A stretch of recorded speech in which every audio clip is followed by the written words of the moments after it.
a storm. Hold your head up high and don't be afraid of the dark. At the end of a storm,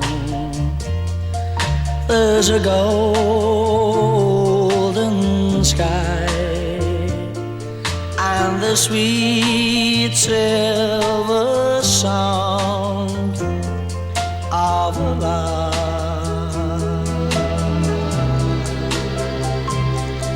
Walk on through the wind, walk on through the rain, for your dreams be tossed and blown.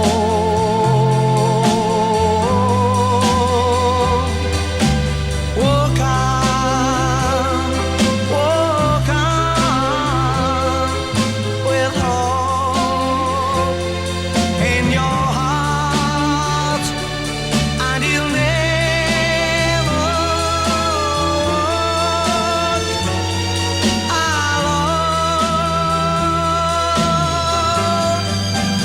You'll never walk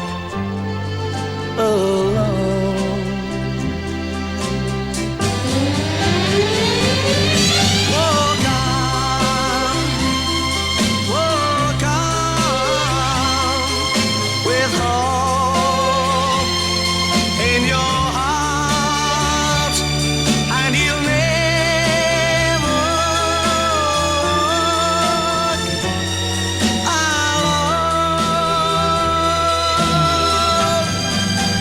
You'll never walk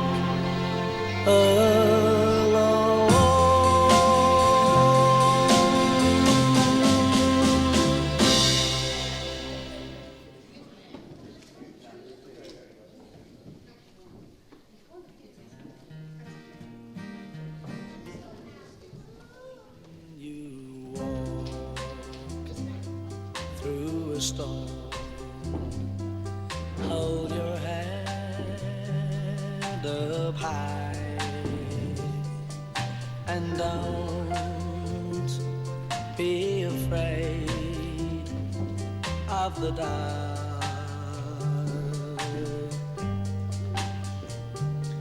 At the end of a storm, there's a golden sky and the sweet silver sound of love.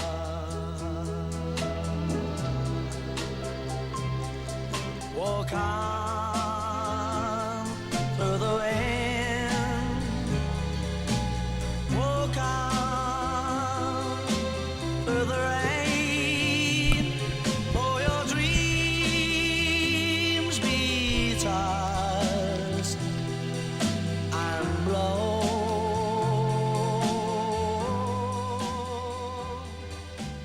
Walk on. We follow a pathway that has no end as we travel through life day by day, together with those who are dear to our hearts and are there by our side, come what may.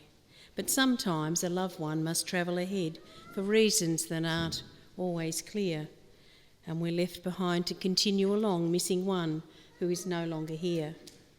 And while it may seem that the pathway has stopped, it merely has rounded a bend, and our loved one goes on to a much brighter place down the pathway that has no end.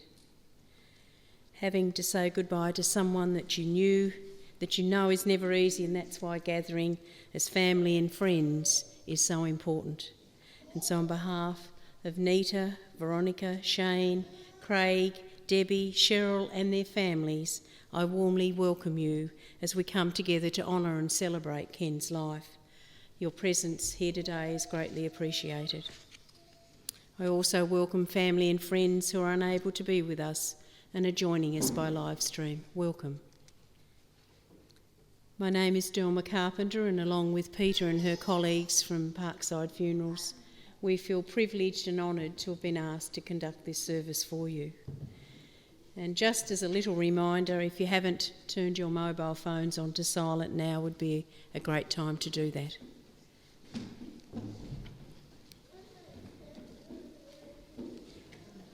Ken was a person who took great pride in whatever he did. He was particular and gave everything 110%, whether it be at home, his work, or playing sport.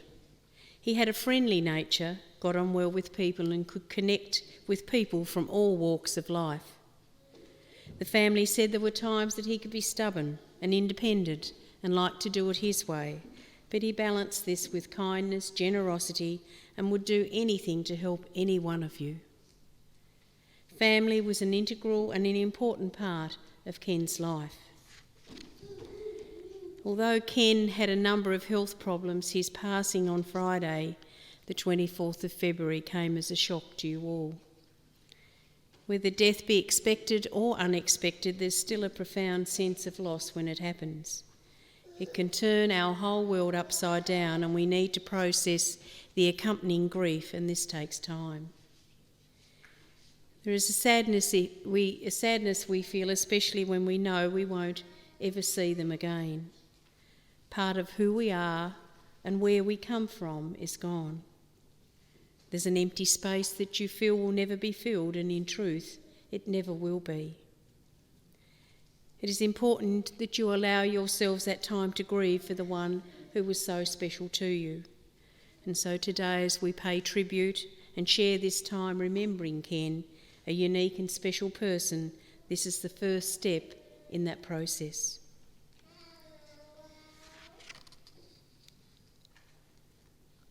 It is important to acknowledge that life for some people will never be the same since Ken's passing. Ken will be missed by many people, but none more than his family. Nita, as Ken's wife, was his partner in marriage, and they shared so many life experiences together. They both shared the love for their children, grandchildren, and great-grandchildren. Veronica, Shane, Craig, Debbie and Cheryl had a father who was firm but fair. He wanted the very best for them, and you were all incredibly special to him. To Ken's grandchildren and great-grandchildren, they had a pop or a pa who had silver in his hair and gold in his heart. He was extremely proud of all of you. I'd like to share Ken's eulogy with you as told by his family. It was on the 25th of April 1933 in Queenstown when Jack and Irene Williams welcomed their fifth child, Kenneth Francis. Ken was born on Anzac Day and said his birthday must have been very special because he always got the day off. Ken had 7 brothers, Laurie, Jack, Pat, Terry, who are deceased, and Huey and Bernie, who are here with us today. Growing up, life was full of adventures for Ken and his brothers, playing up and down the hills, the bare hills of Queenstown. Along with their dogs, they'd head off bush shooting rabbits and wallabies that the dogs hunted out. And if it got too late to return home, they'd lay down beside a log to sleep for the night. It was important to Ken's father that his boys have a good education, so Ken, along with his brothers, went to St Joseph's Catholic School and later on to Technical College in Queenstown. After leaving school, Ken did an apprenticeship as a fitter turner with Mount Lyell Mine. He played football with the Smelters Football Club in Queenstown and later in his life with the Darwin Football Association. Talking about football, we should mention that Ken was a staunch St Kilda supporter, and when the Saints were playing, Ken, he got right into it, calling the players from his armchair, arguing with the umpires, and it definitely paid to stay away unless you're a Saints supporter. Taking you back to when Ken was a young fella, he played cricket with the Flotation Cricket Club for a period of time. And then at the age of 20, he undertook compulsory military training for 3 months at Brighton, which is just north of Hobart. Starting off as a private, he was promoted to Lance Corporal. Ken had just finished his apprenticeship when he met a young woman, Nita Horn, at an old-time dance. And those were the days when the girls sat around the edge of the hall and the boys stood up the other end of the hall checking the girls out to see which one they would ask for a dance next. Ken asked Nita for lots of dances, and who would have thought back then they would go on to have 67 happily married years together. Nita said when they were courting, they would often go to the pictures at the Paragon Theatre. She went on to say that Ken would buy bananas to eat while watching the movie and didn't share them with her. A romantic man was our Ken. After their marriage on the 16th of December 1955, they made their home in Queenstown, where Veronica and Shane were born. Later they moved to Burnie, where Ken worked as a fitter turner at the APPM, and their family grew with the arrival of Craig, Debbie and Cheryl. Ken's children all have fond memories of their dad making rods from tea tree for them to go tiddly fishing, also pushing his car when it got stuck in the sand dunes at Strawn, and polishing Burnie board that he brought home from work to slide down the grass hills at the end of their street. They also remember him being firm at mealtimes. They would still be sitting at the tea table at 9 o'clock if they hadn't eaten everything on their plate. It was in the early 70s when Ken built their family home at Cascade Road on 5 acres. Ken, well, he was in his element. There was an old dairy on the property and he bought 5 cows, 1 for milking and the rest were for the freezer. Replacement animals were reared to pay for the girls' weddings. Over a time he had Highland cattle as well as miniature ponies that he showed at pony shows and went on to be a state delegate for the Miniature Pony Society as well as a state measurer. There were animals aplenty in Ken's life, all of whom had to understand the Ken Williams standard.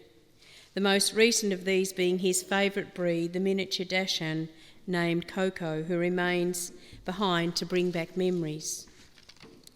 Cheryl remembers her father buying her a steer that she called Harold, and much to her disapproval, he was the first one to be put in the freezer. Ken had a love of birds and he built huge long aviaries where he bred little finches to larger birds like princess and king parrots, lorikeets, galahs and cockatoos. He was a hard worker. Ken was a hard worker and he liked to do things properly. His work career took him to the APPM working for Bass or Tas Engineering, where he had 35 employees, including apprentices, work under him while he was there. Then on to Tyoxide as a fitter turner as well, and after a time retired. Early days in Ken's life and living in Queenstown, Ken regularly went fishing at Macquarie Heads. And even when he was living on the northwest coast, Ken and his mates had a 2-week trip every November to the Macquarie Heads crayfishing. Not taking any food with them, they'd live off the crayfish that they caught. When they were not fishing, they cut a lot of firewood to take home for the winter. At home, Ken was always on the go. He liked keeping himself busy, and it wasn't in the vegetable patch. He didn't like eating vegetables, let alone growing them, but Ken did like to see features in the garden. He built rock walls, archways, gazebos, and anything that would beautify an area. Nita told me that when they lived in the 2-storey house along Lillicoe Strait, Ken restored the house as well as the mammoth job of cleaning and painting the roof. The roof was extremely steep, so he secured himself by tying a rope to the chimney. It took him a month to do the job, and he wore 2 pairs of trousers out while doing it. Definitely not a tick under workplace standards of today. Again, not sitting still for too long, Ken was out painting the front of their house and the patio and trimming the lawn edges just a week before he died. Having a keen interest in bowls, Ken played lawn bowls with South Burney, Turners Beach and Devonport. He liked to win and enjoyed the social interaction with the other members. Most of you who knew Ken would know him as an easygoing, friendly person who had a good sense of humour. Ken liked anything that was funny. He liked Mr. Bean, and the first time he watched Mrs. Brown's Boys, he ended up in the Townsville Hospital with vertigo, probably from too much laughing. Mind you, he'd had a few beers as well. From then on, Nita banned him from drinking and watching the popular TV show. I'm sure you will all have many memories of Ken, but sometimes it's the simple little things that bring back so many memories. How he loved to go for a drive and always bought an ice cream along the way. Ken just loved ice cream. Remembering his dislike of remembering his dislike of Harvey Norman ads and him switching the TV to mute so he didn't have to listen to them. Memories of him sitting in his chair reading a crime novel or a western, thinking about his shed with everything in its place and recalling how pedantic he was about his tools, and how he enjoyed Nita's cooking, especially her rock cakes. Or it could just be how pleased he was to see you when you called in to visit. Sometimes the most smallest memories take up the most room in our hearts. After a life of 89 years, one that's left wonderful memories, Ken closed his eyes for the last time and will be missed by many and respected by all that knew him. I'd like to invite Garth Milton forward, and Garth's going to share some memories of Ken with us.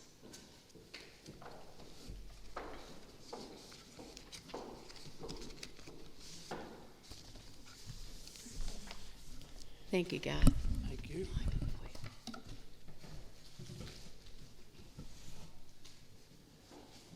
Get this out of the way first up.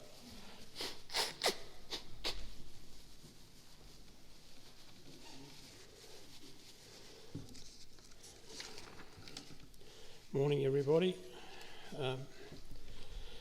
Having the privilege of spending 2/3 of my adult life as part of Ken's legacy, the Williams family, I'm honoured to be invited to share some thoughts and stories that, for me, reflect the man I believe he was.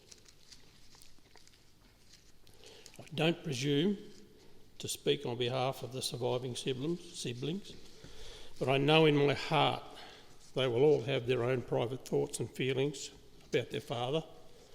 I am sure they will remember and relive as he's remembered. Their choice is to share or hold those memories dear. For me, Ken was a man of substance, of character, vision, morality, and determination. He was a doer, a thinker, and a worker. He was intent on providing his family with a better life. A proud man, he would not ask for help unless it was offered, and he would welcome it. He would never offer help unless it was asked for. He subscribed to the theory of work it out for yourself, and if you need help, it'll be there. And his theory was, if you worked it out, you didn't need help. The lesson for me in this, much to Deb's frustration and disgust, is I will never ever pay anyone to do anything I can or should do for myself. Thanks, Ken. Money saved, arguments aplenty. Ken had strong beliefs, expectations and standards. He was a quiet, thought-invoking man who I would like to say was always unassuming. But no one is perfect. We all make mistakes, and as many years of sales training have taught me, to assume simply makes an ass of you and me. Ken's standards were high, sometimes higher for some than others. Yes, he made mistakes, but out of heartfelt, genuine opinion and concern, never from malice or spite. He could be a thorough gentleman or the devil's advocate, depending on what situation called for at the time in his mind. And I know we can all attest to that as siblings. As a prospective suitor for one of his clan, I was introduced warily to one of Ken's many moral and obligatory standards very early on in the introduction to the family. Right now I can hear Ken saying, "What a load of bullshit." Just bear with me. It's a story I've never forgotten, and I'm sure some others won't either. There's particularly two of us. As a young 20-year-old, I found myself working with both Debbie and Cheryl at Stubbs Hardware in Upper Burney, and as luck would have it, I was drawn to a young fella's attraction to Debbie.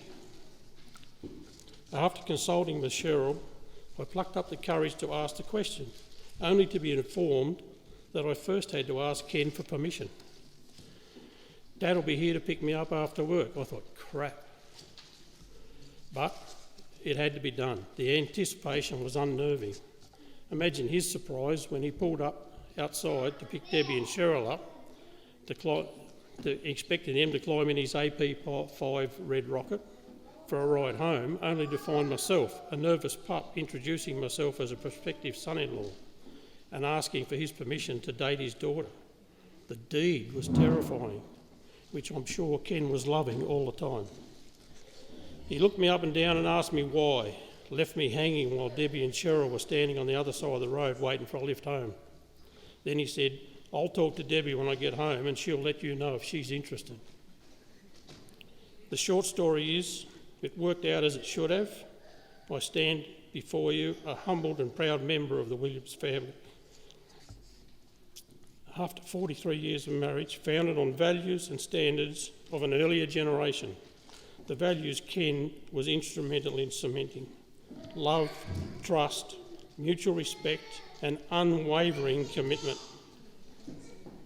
Something I know all his siblings will share and do share for each other.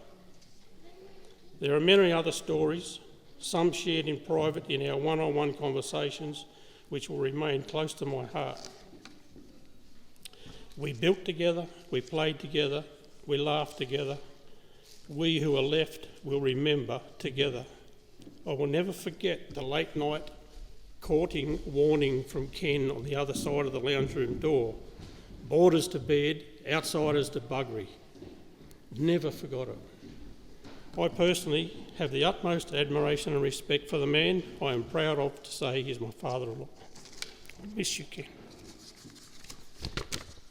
Thanks.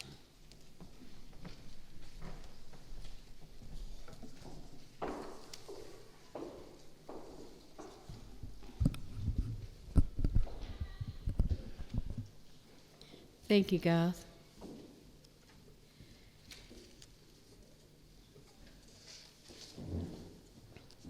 I do have some more tributes to read, but I may leave those until after the photo presentation.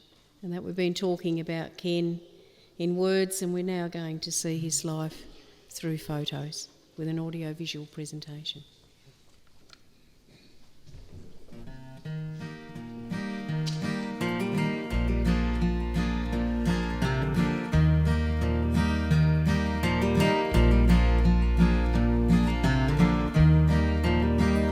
Looking forward, looking back, I've come a long way down the track, got a long way left to go, making songs from what I know, making sense of what I've seen.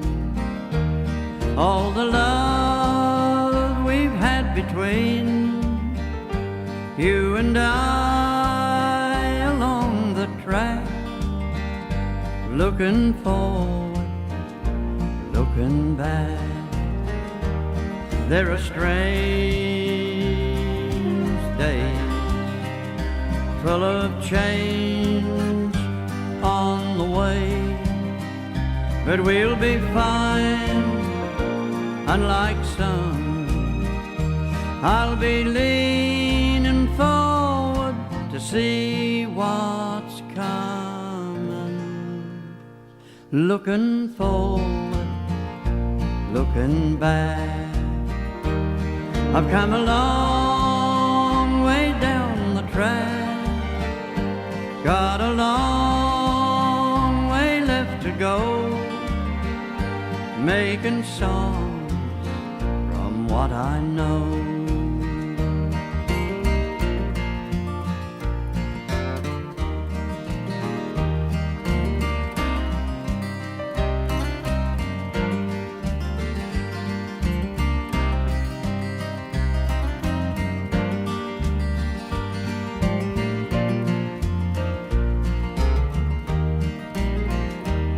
If I'm alone at night, I can see through all triviality of the day, and I'm okay. I just think of those who are dear to me, looking forward, looking back. I've come a long way down the track, got a long way left to go, making songs from what I know, making songs from what I know, looking forward, looking back.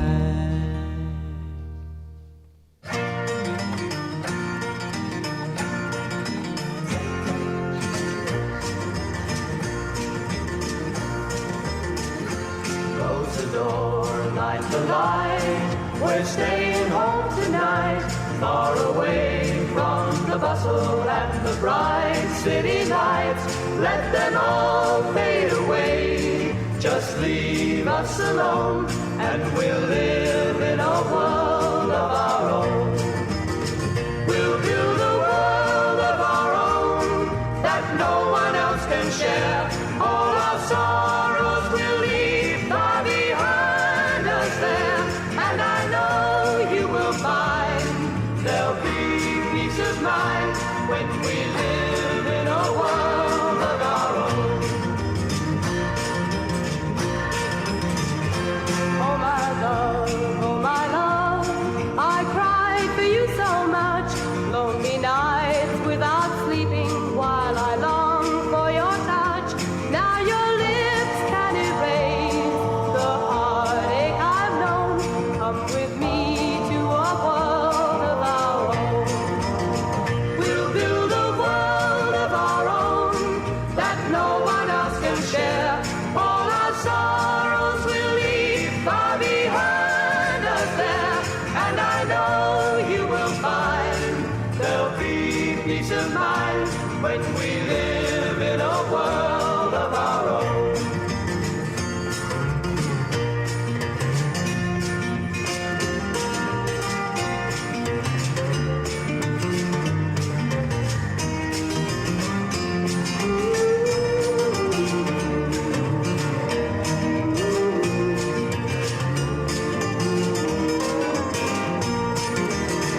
We'll build a world of our own that no one else can share. All our sorrows will leave far behind us there, and I know you will find there'll be peace of mind when we live in a world of our own. And I know you will find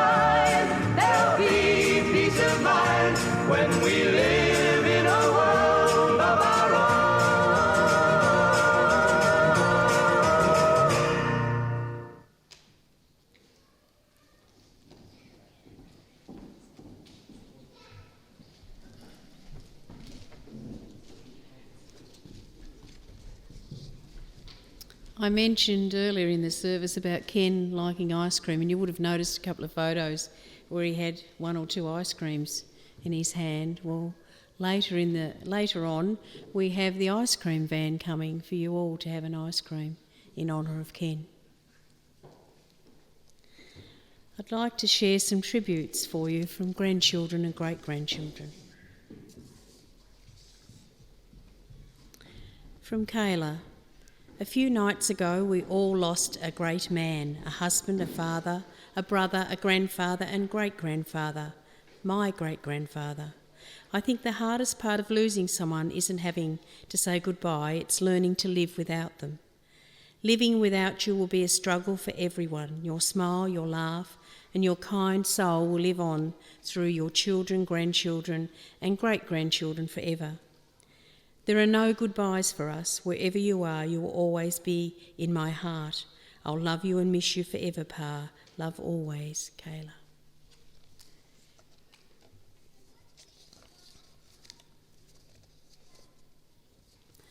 And from Laura and Bronte and Mikkel. Pop, we can't believe this day has come. Each year as you grow older, the closer we felt to this day, and it scared us. We try to imagine what it would feel like not having you with us. We know we can't all live forever, but today we wish we could, so the heaviness of you gone would go away.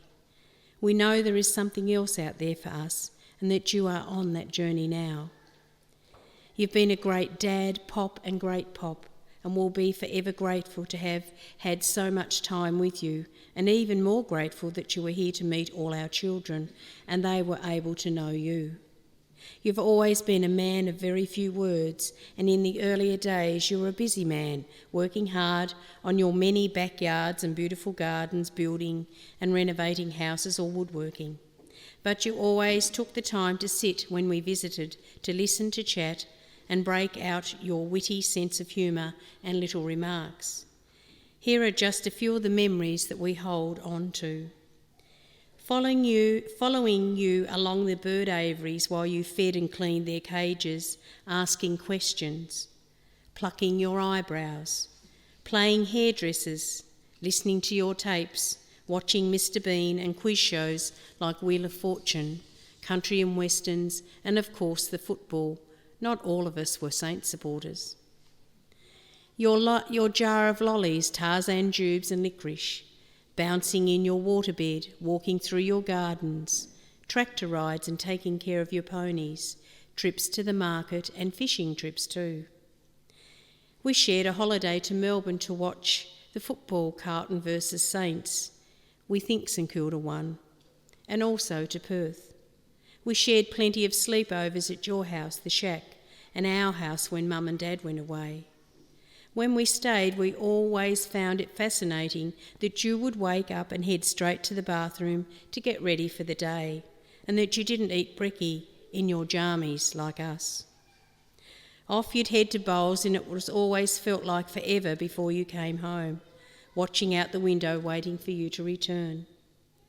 In more recent years, we watched you slow, and we watched your health go up and down. You would sit in your armchair or on the couch when you visited, and our conversations became less, partly because of your hearing as you watched on. You would straighten yourself up when we arrived, and we won't forget how your face would light up when our kids entered the room. You were always happy to see us, even though we were loud and busy. We shared most of our birthdays, and we shared yours. There were not many Christmases or Easters that didn't go by that we weren't all together. We know this is when we will miss you most, and when we visit you, your armchair will be empty, but we won't forget you. And the girls have a poem here that they'd like me to read. My grandfather. My grandfather, he was a quiet man, but his silence could speak volumes. The warmth of his gaze said, I love you. The strength of his hug said, I'll keep you safe. The gentleness of his hand said, you're precious to me. His nod of approval for a job well done said, I respect you. In the years to come, I may not remember many of the words my grandfather spoke, but the memories of what he conveyed without speaking a word will stay in my heart. And I have some little short memories from some of the great-grandchildren. From Maverick. Pop, I remember when we visited you in one of your houses, and when it was time to go, you would take us outside and lift us up to press the button on the bird chime. And I remember the times we shared at the berry patch. And from Peyton, Pop, I remember at one of your old houses you would take me to the creek over the fence to see the ducks. Excuse me.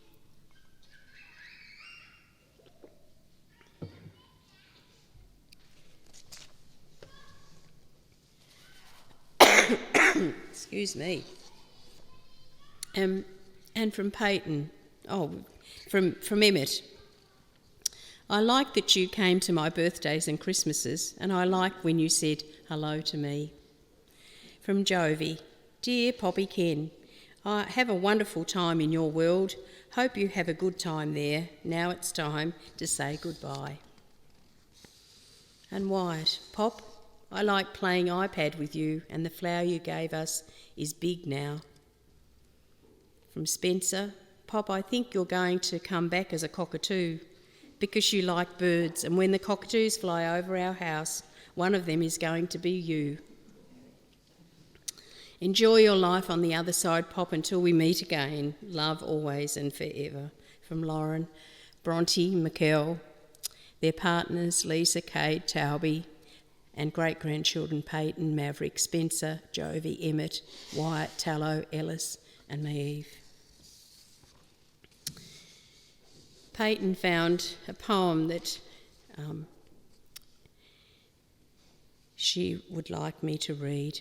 A grandfather just like you.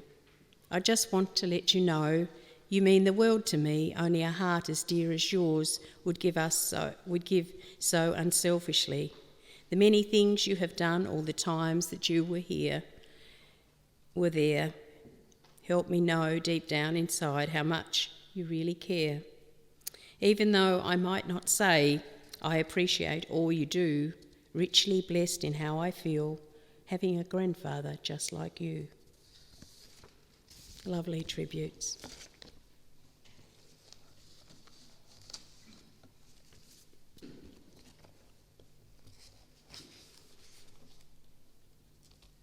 We now have a time in the service if any of you would like to come forward and share a memory of Ken with us.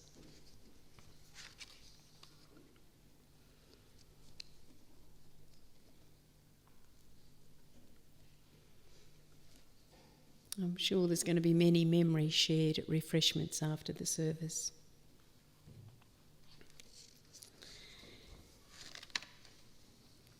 The family have asked me on their behalf to thank all the staff and the doctors, the nurses, the kitchen and cleaning staff for their...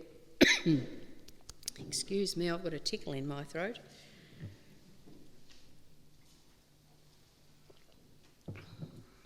This is at the North West Regional Hospital for their wonderful support and care of Ken and the family. They would also like to thank those who have sent messages and made phone calls, sharing their memories of Ken and expressing their condolences. Thank you. They are sincerely grateful for your presence here today, whether it be in person or by live stream. Thank you. Sharing your memories and stories with the family and each other is equally as important as what we've heard today. So with this in mind, they invite you to join the family here at Parkside for refreshments following the burial service. We now have a time for an invitation for great-grandchildren to come forward and place a flower in honour of their pop. I think they've all wandered outside.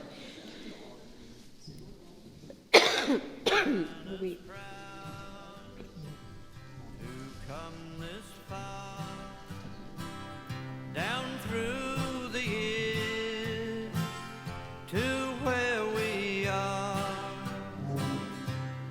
side by side, hand in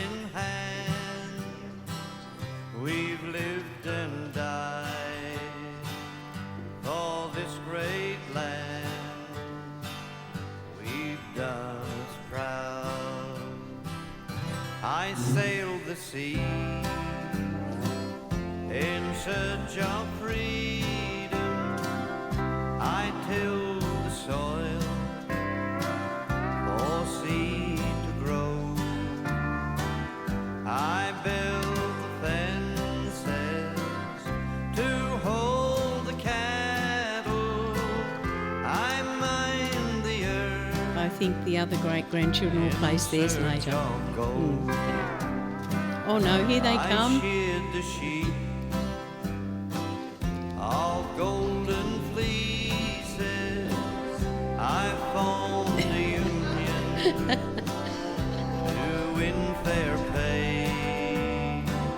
I built a railroad to cross the country. I fought a war for my country's sake.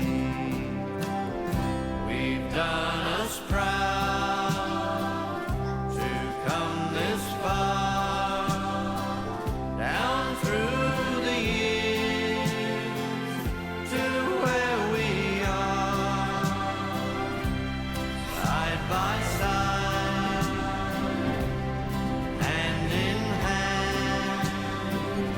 We've lived and died for this great land. We've done us proud. I kept a home and raised a family. Yep.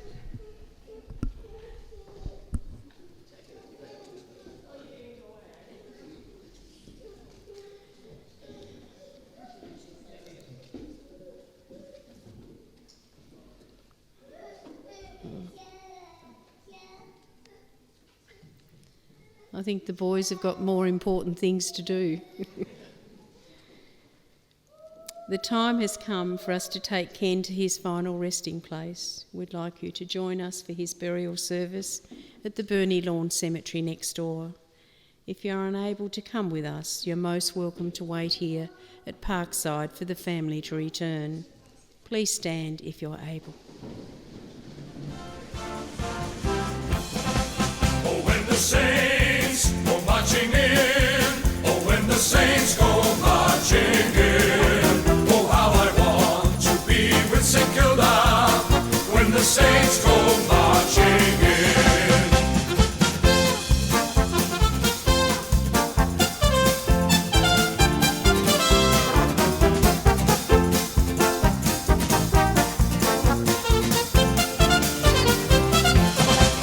Oh, when the saints go marching in, oh, when the saints go marching in, oh, how I want to be with St. Kilda, when the saints go marching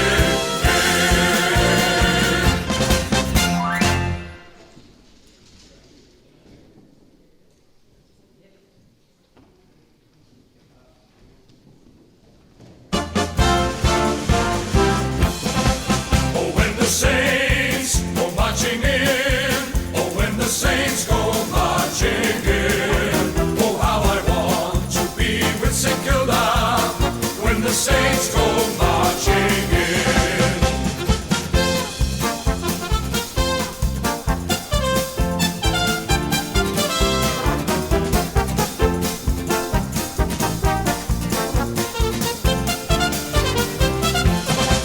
Oh, when the saints go marching in, oh, when the saints go marching in, oh, how I want to be with St. Kilda, when the saints go marching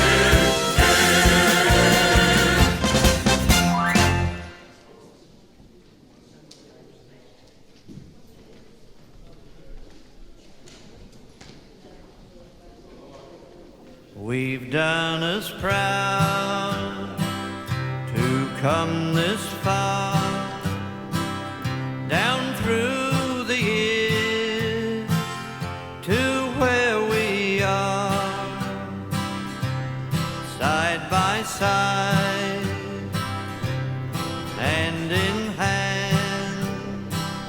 We've lived and died for this great land.